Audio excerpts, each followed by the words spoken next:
दोस्तों, Irish club से मैं सुनीता परमार।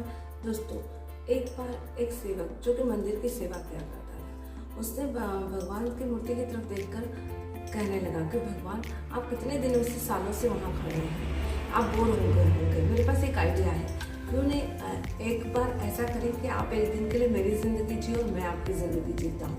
यानी कि मैं वहाँ मूर्ति बनकर खड़ा हो जाता हूँ और आप छुट्टी पर होकर घूम कर आ जाओ। तभी भगवान ने कहा कि तू जैसा है वैसा ही रहे, मैं जैसा हूँ वैसा ही रहता हूँ, मुझे एक्सचेंज होने की ज़रूरत नहीं। लेकिन वह भगवान से जिद करने लगा। जैसे ही वह भगवान से जिद करने लगा, तभी भगवान ने कहा कि ठीक है, लेकिन मेरी एक शर्त है। मेरी शर्त ये है कि यदि तू मेरी जगह खड़ा होगा तो तुझे यहाँ पर मंदिर में कितने भी लोग आएंगे, सब अपनी परेशानी बताएंगे, समस्या बताएंगे, कुछ मांगेंगे, लेकिन तुझे बोलने की ज़रूरत नहीं। तो चुपचाप मेरी तरह खड़ा रहेगा। सारे लोगों की मैंने प्लानिंग कर रखी है। ऐसे भगवान बोले उसको।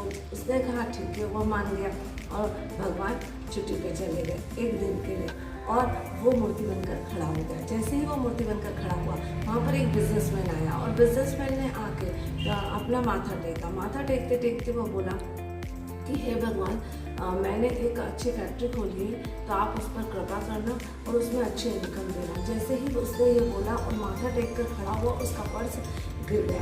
अब यह सेवक खड़ा होकर देख रहा था कि उसका पर्स गिर गया। इसको लगा कि मुझे बोलना चाहिए कि आपका पर्स गिर गया, लेकिन उसने जैसे ही बोलने की कोशिश की, तभी उसे याद आया कि भगवान ने कहा था कि मुझे कुछ बोलना नहीं है, चुपचाप खड़ा रहना।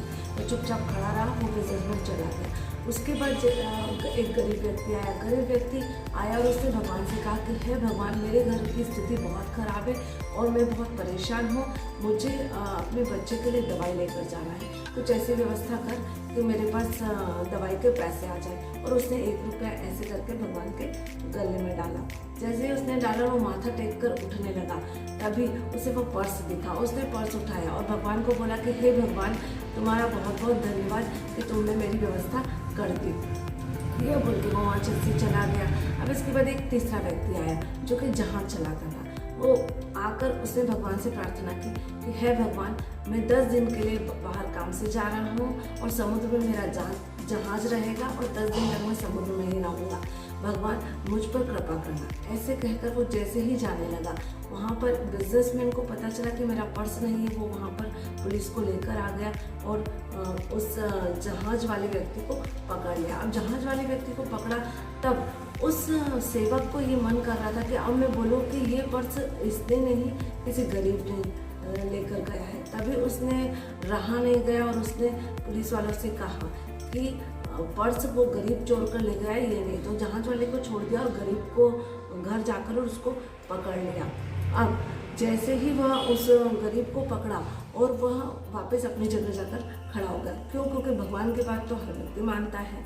वो अपनी जगह जाकर खड़ा हुआ। शाम हो गई, भगवान आए। भगवान ने पूछा कि आज का दिन कैसा रहा? तभी उसने कहा कि आज का दिन बहुत बढ़िया रहा, क्योंकि आज ऐसा ऐसा हुआ था और मैंने ऐसा ऐसा किया। जैसे उसने अपनी सारी बात बताई, तो भगवान ने कहा ये बहुत बड़ी गड़बड़ हो गई, क्योंकि मैंने हर व्यक्ति के लिए प्लानिंग कर रखी थी। जैसे कि जो वो बिजनेसमैन था, वह कमाई करता था, बिजनेस करता था, लेकिन उसके पास चोरी का बहुत पैसा था। यदि वो पैसा किसी गरीब को चला जाता तो गरीब की उसको दुआ भी लगती और वह पुण्य भी कमाता और उस गरीब की परेशानी भी खत्म हो जाती। और वो जहाज वाला जो व्यक्ति आया था, जिस जगह वो जा रहा था, वहाँ भयंकर तूफान आने वाला था, वहाँ वो बचेगा ही नहीं। यदि पुलिस उसको पकड़ कर ले जाती तो वो जेल में रहता, तो वो सुरक्षित रहता। तो मोरल ऑफ द स्टोरी दोस्तों यही है कि जब हमारे ऊपर भी परेशानियाँ आती हैं, तब हम बोलते हैं कि कैसा हो गया, हमारे साथ ही सारा बुरा होता है, जबकि ऐसा नहीं है। भगवान ने हर व्यक्ति की पहले से प्लानिंग करके रखी है, हर काम उसके फायदे के लिए करके रखा है। तो हमें लाइफ में जब भी कोई परेशानी आए, तो हमें ये नहीं सोचना है कि भगवान ने ऐसा किया या भगवान हमारे साथ ऐसा करा। भगवान जो भी कर रहा है वो हमारे फायदे के लिए ही होगा।